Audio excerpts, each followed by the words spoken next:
నమస్తే. తెలంగాణలో పల్లె నుంచి పట్టణం దాకా ప్రతి వార్తను ప్రజలకు చేరవేసే సరికొత్త ప్రయత్నం. ప్రతి జిల్లా నుంచి సంక్షిప్త రూపంలో సమస్త సమాచారం. తెలంగాణ 33 జిల్లాల సమగ్ర వార్తా స్రవంతి మీ ముందుకు తెచ్చింది టీ న్యూస్. 33 జిల్లాల నుంచి మా ప్రతినిధులు అందించే 33 వార్తల్ని ఇప్పుడు చూద్దాం.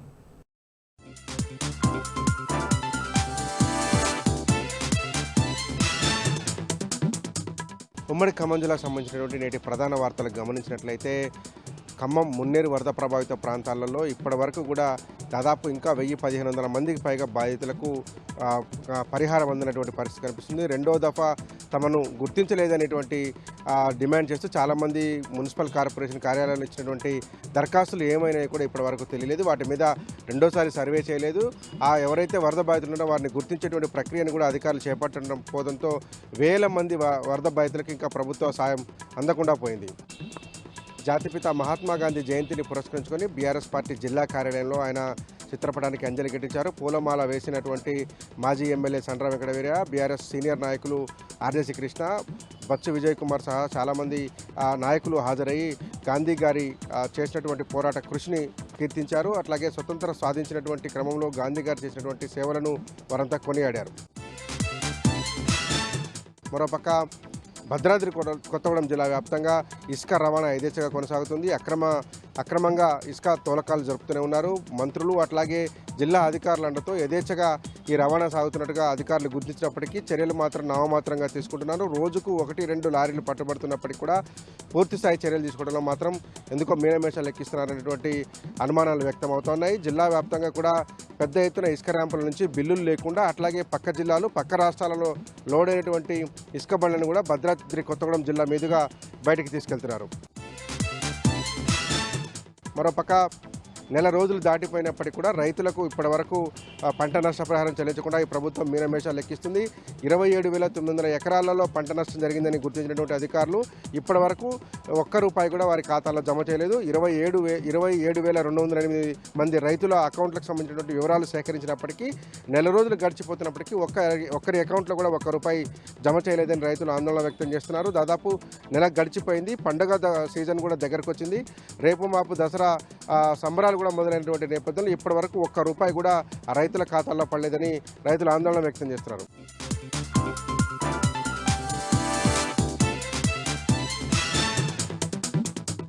ఇక సూర్యాపేట జిల్లా వార్తలు చూస్తే జిల్లా వ్యాప్తంగా కూడా తీరొక్క పూల పండుగ బతుకమ్మ వేడుకల్ని ఆడపడుచులు ఘనంగా నిర్వహించుకున్నారు. తీరొక్క పూలతో అందంగా అలంకరించినటువంటి బతుకమ్మలతో ఆడుతూ పాడుతూ చాలా ఉత్సాహంగా సందడిగా గడిపారు. ఈరోజు ఎంగిలిపూ బతుకమ్మతో బతుకమ్మ ఉత్సవాలను ప్రారంభించుకోవడం జరిగింది. ఇక సూర్యాపేట జిల్లా కేంద్రంలో సూర్యాపేట మాజీ మంత్రి సూర్యాపేట ఎమ్మెల్యే జగదీష్ రెడ్డి నివాసంలో బతుకమ్మ వేడుకలు అంగరంగ వైభవంగా కన్నుల పండుగ జరిగాయి. జగదీష్ రెడ్డి సతీమణి సునీత జగదీష్ రెడ్డి ఈ వేడుకల్లో పాల్గొన్నారు. ఆడపడుచులతో కలిసి బతుకమ్మను వేర్చి అందరితో పాటు ఆడుతూ పాడుతూ బతుకమ్మ ఉత్సవాల్లో చాలా సంతోషంగా గడపడం జరిగింది. మరొక వార్త విషయానికి వస్తే సూర్యాపేట జిల్లా చింతలపాలెం మండలంలోని పులిచింతల ప్రాజెక్టు వద్ద ముసళ్లు హల్చల్ చేస్తూ ఉన్నాయి. గత కొన్ని రోజులుగా ముసళ్ల సంచారంతో అక్కడ ఉన్నటువంటి స్థానికులు భయాందోళనకు గురవుతున్నారు. తాజాగా నిన్న రాత్రి 8 అడుగుల పొడవున్నటువంటి ఒక ముసలి పులిచింతల డ్యామ్ మీదకి వచ్చి ఒక్కసారిగా అక్కడ పడుకోవడంతో వాహనదారులు ఒక్కసారిగా భయాందోళనకు గురయ్యారు. వాహనాల శబ్దం అదేవిధంగా మనుషుల అలికిడితో ఆ డ్యాంలోకి దూకిందని కూడా ప్రత్యక్ష సాక్షులు చెప్తా ఉన్నారు. అయితే డ్యామ్ అధికారులు మాత్రం ఒకటే చెప్తా ఉన్నారు, పుష్కలంగా నీరు వస్తుండడంతో ఇక్కడంతా కూడా జలకలు సంతరించుకోవడంతో ముసళ్ళ సంచారం ఎక్కువైంది. రాత్రిపూట ఎక్కువగా ఒడ్డుకొచ్చి పండుకుంటున్నాయి, రోడ్ల మీద కూడా పడుకుంటున్నాయి. పర్యాటకులు వాహనదారులు చాలా జాగ్రత్తగా ఉండాలని కూడా ఇప్పటికే డ్యామ్ సంబంధించిన అధికారులు హెచ్చరికలు జారీ చేశారు. మరొక వార్త విషయానికి వస్తే నల్గొండ జిల్లాలో దొంగలు రెచ్చిపోయారు. నల్గొండ జిల్లా మిరాలగూడ మండలం కాలువపల్లి గ్రామంలో దుర్గమ్మ గుడిలో అర్ధరాత్రి తాళాలు పలగొట్టి అందులోకి ప్రవేశించి హుండీని పలగొట్టి హుండీలో డబ్బులతో పాటు అక్కడ ఉన్నటువంటి అమ్మవారి వెండి నగలను కూడా దొంగలించుకుపోయారు. ఈ దొంగతనం దృశ్యాలన్నీ కూడా సీసీ కెమెరాలో రికార్డు కావడంతో పోలీసులు సీసీ కెమెరా సంబంధించిన ఫుటేజ్ ఆధారంగా కేసు నమోదు చేసుకొని దర్యాప్తు చేస్తూ ఉన్నారు. మరొక వార్త విషయానికి వస్తే సూర్యాపేట జిల్లాలో మహాత్మా గాంధీ జయంతి వేడుకలు అంగరంగ వైభవంగా జరిగాయి. సూర్యాపేట కలెక్టరేట్లో తేజస్ నందలాల్ ఎవరైతే కలెక్టర్ ఉన్నారో ఆయన ఆధ్వర్యంలో మహాత్ముడికి పూలమాలలు వేసి ఘనంగా నివాళులర్పించి మహాత్ముడి ఆశయాల సాధనకు యువత నడుం బిగించాలి, మహాత్ముడు సూచించిన దారిలో నడిచి ప్రతి ఒక్కరు కూడా తమ లక్ష్యాలను చేరుకోవాలని కూడా సూర్యాపేట జిల్లా కలెక్టర్ తేజస్ నందలాల్ పిలుపునివ్వడం జరిగింది.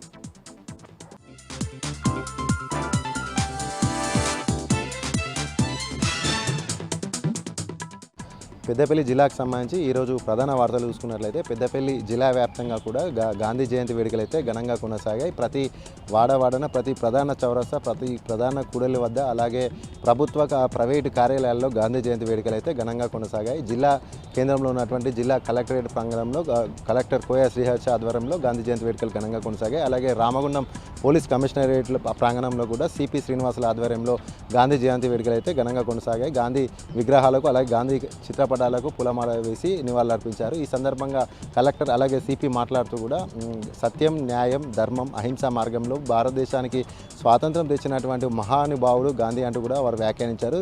గాంధీజీ కలలు కన్నటువంటి సమాజాన్ని నిర్మించాలంటే ఆయన సూచించిన మార్గంలోనే నడవాలి, ప్రతి ఒక్కరు కూడా అహింసా మార్గంలో నడుస్తూ సమాజాన్ని, నవ సమాజాన్ని నిర్మించాలంటూ కూడా ఆయన వ్యాఖ్యానించారు.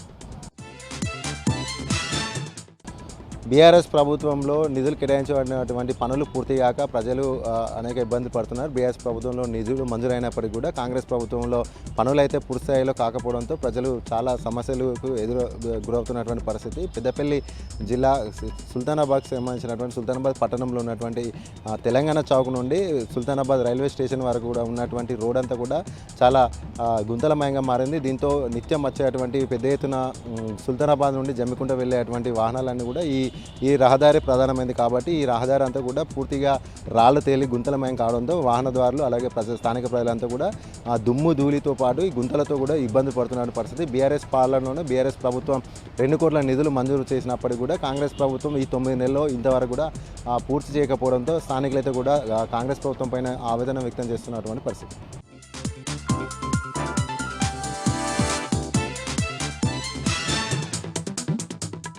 నేను శేఖరాచారి. నాగర్ కర్నూలు జిల్లా ప్రధాన వార్తలు చూసినట్టయితే ఒంటరి జంటను టార్గెట్ చేసి ఫోటోలు తీసి డబ్బులు కావాలంటూ బ్లాక్మెయిల్ చేసి డబ్బులు వసూలు చేసినటువంటి బ్లూ కోట్ 100 డైల్లో పనిచేస్తున్నటువంటి 2 కానిస్టేబుల్ రామచందర్, చిన్న అనే కానిస్టేబుల్ను ఉన్నతాధికారులు సీరియస్గా తీసుకుని వాళ్ళిద్దరిని కూడా సస్పెండ్ చేసినటువంటి పరిస్థితి. అయితే ఇక్కడే ఒక ట్విస్ట్ ఏర్పడింది. చిన్న అనే బ్లూ కోట్ 100 డైల్లో పనిచేస్తున్నటువంటి కానిస్టేబుల్కు ఈ కేసుకి ఎలాంటి సంబంధం లేదు. రాము అనే కానిస్టేబుల్ చిన్న పేరు వాడుకొని అక్రమ వసూళ్లకు పాల్పడ్డారని చెప్పేసి మరొక ఫిర్యాదు అందడంతో దీనిపైన పూర్తి విచారణ జరిపి అతన్ని రాము అనే కానిస్టేబుల్ను ఈరోజు తాజాగా సస్పెండ్ చేసి చిన్న అనే కానిస్టేబుల్ను మళ్ళీ విధిలోకి తీసుకున్నామని చెప్పేసి సిఐ కనకయ్య చెప్పారు. మొత్తంగా చూసినట్టయితే కంచే చైన్ వేసినట్లుగా రక్షించాల్సిన పోలీసులే భక్షకులుగా కొంతమంది మారడంతో డిపార్ట్మెంట్కు చెడ్డ పేరు వస్తుందని చెప్పేసి ఇది జిల్లా వ్యాప్తంగా కూడా చర్చాంశనీయమైందని చెప్పవచ్చు. వార్త చూసినట్టయితే జిల్లా వ్యాప్తంగా జాతిపిత మహాత్మా గాంధీ జయంతి వేడుకలు ఎంతో ఘనంగా నిర్వహించారు. ఇటు అధికారులు, అటు ప్రజాప్రతినిధులు, పార్టీ నేతలు కూడా ఈ ఉత్సవాల్లో పాల్గొని మహాత్మా గాంధీ చిత్రపటాలకు, విగ్రహాలకు పూలమాలలు వేసి నివాళులు అర్పించినటువంటి పరిస్థితి కనిపించింది. కల్వకుర్తి నియోజకవర్గంలోని ఆమన్గల్ వెల్దండలో మాజీ ఎమ్మెల్యే జైపాల్ యాదవ్ మహాత్మా గాంధీ వేడుకలలో పాల్గొని జాతిపితకు పూలమాలలు వేసి నివాళులు అర్పించినటువంటి పరిస్థితి. జాతిపిత మహాత్మా గాంధీ అహింసా మార్గంలో స్వాతంత్ర పోరాటాలు చేశారని చెప్పేసి ఆయన అడుగుజాడల్లో ప్రతి ఒక్కరు కూడా నడవాల్సినటువంటి అవసరం ఎంతైనా ఉందని చెప్పేసి ఆయన పిలుపునిచ్చినటువంటి పరిస్థితి కనిపించింది. మరొక వార్త చూసినట్టయితే నాగర్ కర్నూలు జిల్లా వ్యాప్తంగా కూడా బతుకమ్మ ఉత్సవాలు, బతుకమ్మ వేడుకలు ఎంతో ఘనంగా నిర్వహిస్తున్నారు. పల్లెపట్నం, ఊరు, వాడ ఎటు చూసినా కానీ బతుకమ్మ సంబరాల కోలాహలం ఎంతగానో ఆకట్టుకుంటున్నటువంటి పరిస్థితి కనిపిస్తూ ఉంది. కల్వకుర్తిలోని ఎస్పీఆర్ సెమీ రెసిడెన్షియల్ పాఠశాలలో బతుకమ్మ వేడుకలు ఎంతో ఘనంగా యాజమాన్యం నిర్వహించింది. ఈ వేడుకల్లో ఉపాధ్యాయులు, విద్యార్థుల యొక్క తల్లిదండ్రులు, తర్వాత చుట్టుపక్కల వారంతా వచ్చి ఆడి పాడి తమ సంతోషాన్ని వ్యక్తం చేసినటువంటి పరిస్థితి కనిపించింది. బతుకమ్మ సంబరాలలో పాల్గొని ప్రతి ఒక్కరు కూడా ఆనందం వ్యక్తం చేసినటువంటి పరిస్థితి జిల్లా వ్యాప్తంగా కూడా కనిపిస్తూ ఉంది.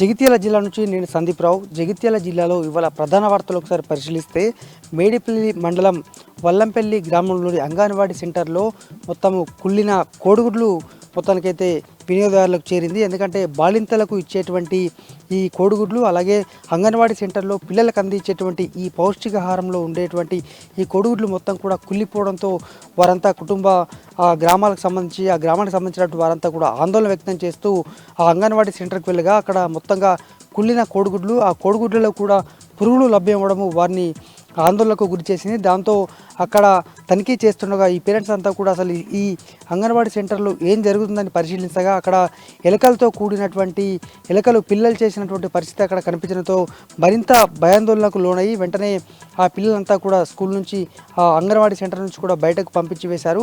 ఇలాంటి ఘటనలు జరగడం తీవ్ర బాధాకరం. ఎందుకంటే చిన్నపిల్లలు ముందే వారి సమస్యలను చెప్పుకునేటువంటి పరిస్థితి ఉండదు. ఈ క్రమంలో ఈ కుళ్ళిపోయిన పురుగులు పట్టినటువంటి కొడుగుడ్లు ఇవ్వడం ద్వారా వారు కడుపు నొప్పి ఇతర సమస్యలతో బాధపడతారని కూడా ఈ కుటుంబ సభ్యులు అలాగే ఆ గ్రామస్తులంతా కూడా ఆందోళన వ్యక్తం చేశారు. ధర్మపురి అలాగే బుగ్గర మండలాలకు చెందినటువంటి ముగ్గురు వ్యక్తులు ఇరాకు ఇటీవల దాదాపు 2,50,000 చెల్లించి వెళ్ళడం జరిగింది. అయితే అక్కడ గత 4 నెలలుగా పనులు లేక వారంతా కూడా యజమాని వద్దనే బందీలైపోయారు. ఈ క్రమంలో వారు ఎలాగో తప్పించుకొని ఎంబసీకి ఫిర్యాదు చేయగా ఎంబసీకి ఫిర్యాదు చేస్తారంటూ ఆ యజమాని చితకబారంతో వారికి గాయాలయ్యాయి.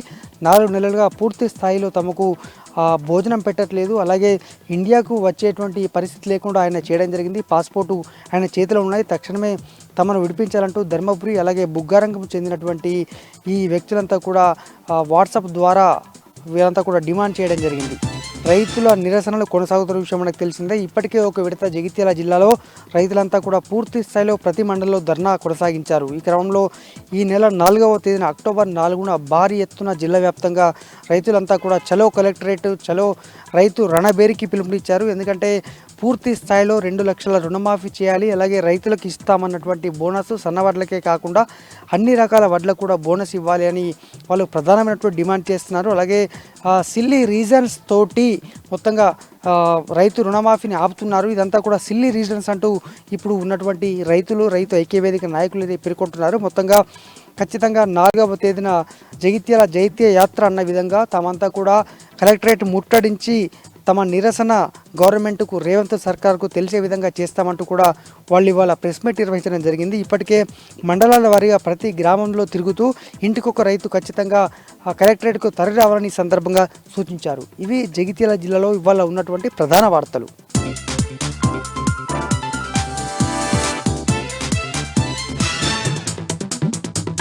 ఆదిలాబాద్ జిల్లా వార్తల విషయానికి వస్తే ఈరోజు గాంధీ జయంతి సందర్భంగా జిల్లా వ్యాప్తంగా పలు రాజకీయ పార్టీల ఆధ్వర్యంలో, ప్రభుత్వ శాఖల ఆధ్వర్యంలో, ప్రజా సంఘాల ఆధ్వర్యంలో ఘనంగా గాంధీ జయంతి నిర్వహించారు. గాంధీ చౌక్లోని గాంధీ విగ్రహానికి పూలమాలలు వేసి పలువురు నివాళులు అర్పించారు. ఈ సందర్భంగా గాంధీ ఆశయాలను కొనసాగిస్తుందని పేర్కొన్నారు. అలాగే జిల్లా కలెక్టర్ కార్యాలయంలో ఏర్పాటు చేసిన గాంధీ జయంతి వేడుకల్లో జిల్లా కలెక్టర్ రాజర్షి సహా పాల్గొన్నారు. ఈ సందర్భంగా గాంధీజీ చిత్రపటానికి పూలమాలలు వేసి నివాళులు అర్పించారు. ఈ కార్యక్రమంలో పలు ప్రభుత్వ శాఖలకు సంబంధించిన అధికారులు పాల్గొన్నారు. ఇక మరో వార్తా విషయానికి వస్తే జిల్లాలో బతుకమ్మ వేడుకలు ఘనంగా కొనసాగుతున్నాయి. జిల్లా కేంద్రంలోని విద్యార్థి కళాశాలతో పాటు పలు విద్యాసంస్థల్లో ఏర్పాటు చేసిన బతుకమ్మ వేడుకలలో జిల్లా అడిషనల్ కలెక్టర్ శ్యామలాదేవి పాల్గొన్నారు. విద్యాసంస్థలకు చెందిన విద్యార్థులు హుషారుగా ఈ సంబరాల్లో పాల్గొని తెలంగాణ సంస్కృతి సంప్రదాయాలు ఉట్టుపడే విధంగా బతుకమ్మ వేడుకల్లో పాల్గొన్నారు. ఇక నిర్మల్ జిల్లా వార్తల విషయానికి వస్తే జిల్లా కేంద్రంలోని మున్సిపాలిటీలో మరోసారి పారిశుద్ధ కార్మికులు ఆందోళన బాటపట్టారు. గత నెలలో ఆందోళన చేయగా 3 నెలల పాటు తమకు రావాల్సిన బకాయిలను వెంటనే చెల్లిస్తామని హామీ ఇచ్చి ఆందోళన విరమించిన అధికారులు ఈ నెల కూడా వేతనాలు ఇవ్వకపోవడంతో పారిశుద్ధ కార్మికులు ఆందోళనకు దిగారు. తమకు 3 నెలల వేతనాలు అందాలని అధికారులు వేతనాలు అందించాలని వేడుకున్నప్పటికీ అధికారులు మాత్రము తమకు వేతనాలు ఇవ్వకపోతే తమ కుటుంబాలు ఎలా పోషించుకోవాలని పారిశుద్ధ కార్మికులు అధికారులను ప్రశ్నించారు. ఇప్పటికైనా ప్రభుత్వం వెంటనే స్పందించి నెల తమకు వేతనం అందేలా చర్యలు చేపట్టాలని పారిశుద్ధ కార్మికులు డిమాండ్ చేశారు. ఇక మరో వార్తా విషయానికి వస్తే బైంస పట్టణంలో చైన్ స్నాచర్లు మరోసారి రెచ్చిపోయారు. రాహుల్ నగర్లో గంగమ్మనే మైల మెడలోంచి దుండగులు 5 తులాల బంగారు గొలుసులు లాక్కెళ్లారు. గత 2 నెలలుగా 6 చైన్ స్నాచింగ్ కేసులు బైంసా పట్టణంలో నమోదయ్యాయి. చైన్ స్నాచింగ్ సంబంధించిన కేసులు బైంసా పట్టణ పోలీసులకు సవాల్గా మారాయి. మహిళలు ఒంటరిగా బయటకు వెళ్లాలంటే బైంసా పట్టణంలో జంకుతున్నారు.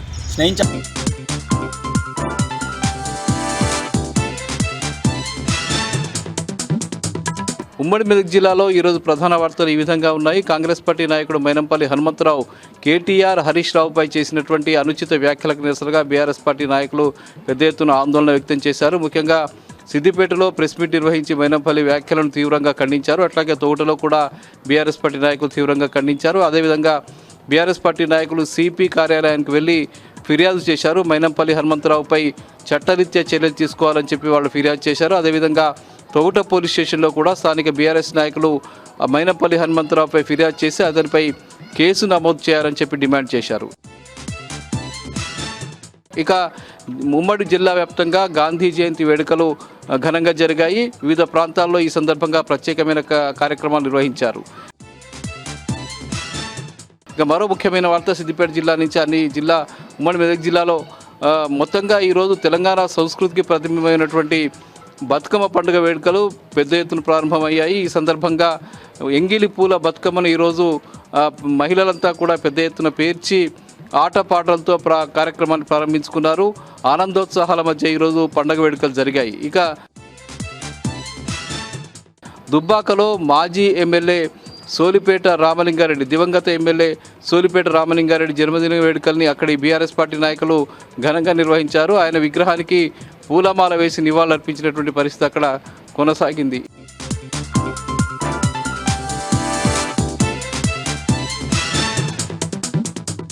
జోగులాంబ గద్వాల జిల్లా అలంపూర్ 5వ శక్తిపీఠం జోగులాంబ బాలబ్రహ్మేశ్వర స్వామి ఆలయాలలో దసరా శరన్నవరాత్రి ఉత్సవాలు రేపటి నుండి ప్రారంభం కానున్నాయి. ఈ నెల 12వ తేదీ వరకు ఉత్సవాలు అంగరంగ వైభవంగా జరగనున్నాయి. 9 రోజుల పాటు అమ్మవారు వివిధ రూపాలలో భక్తులకు దర్శనమివ్వనున్నారు. చివరి రోజు ఈ నెల 12వ తేదీన తుంగభద్ర నదిలో తెప్పోత్సవం నిర్వహించనున్నారు. భక్తులకు ఎటువంటి అసౌకర్యం లేకుండా అన్ని రకాల ఏర్పాట్లు చేయాలని కలెక్టర్ బిఎం సంతోష్ అధికారులను ఆదేశించారు.